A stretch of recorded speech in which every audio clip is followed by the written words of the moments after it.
Housekeeper. She is a housekeeper. She works as a housekeeper for an over 50-year-old foreign boss who is very wealthy. When night falls and work is finished, she hurries back to her 5-year-old son who has been waiting all day in their shabby house. On that day, the host was having a big celebration and invited many distinguished guests to the evening party. Today's workload is heavy. Could you come back a little late? I'm afraid not, sir. My son is too young, and being alone at home in the dark would make him frightened. Then, please bring him along. She brought her son with her?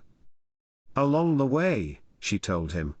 You'll be attending the evening party with me. The little boy was very excited.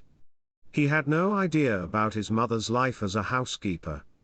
Besides, she didn't want his young mind to grasp the differences between the rich and the poor too soon.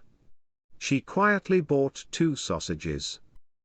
The guests kept arriving, and the house became more crowded.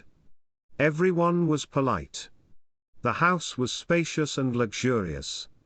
Many people were exploring, moving around, and chatting. She was very busy and couldn't pay much attention to her little son. She was afraid his behavior might spoil the celebration for everyone. Finally, she found a way to get him to sit in the host's bathroom, a seemingly quiet place that no one would use during the evening party. She put the 2 sausages into a plate, tried to sound cheerful, and said to her son, This is a room just for you. Let the evening party begin. She told him to sit quietly inside and wait for her to come get him.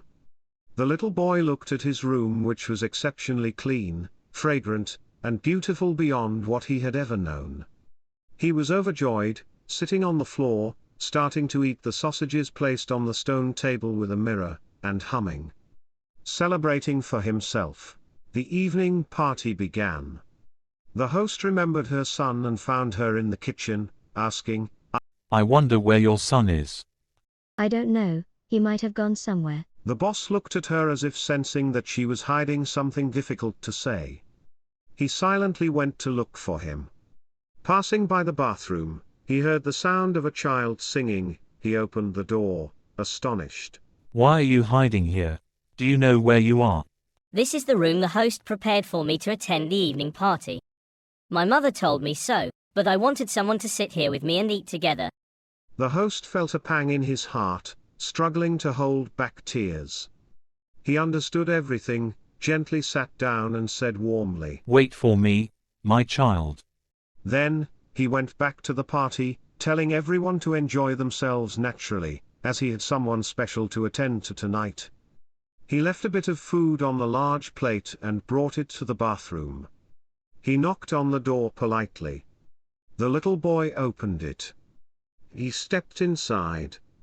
Let's have a party together in this wonderful room. The little boy was overjoyed. The 2 sat on the floor, enjoying the delicious food and chatting happily, even singing along with each other. Everyone came to know. Guests kept coming to the bathroom door, politely greeting the 2 and wishing them a good meal. Many even sat down on the floor, singing cheerful songs for the little one. It was all so sincere and heartwarming. Years passed.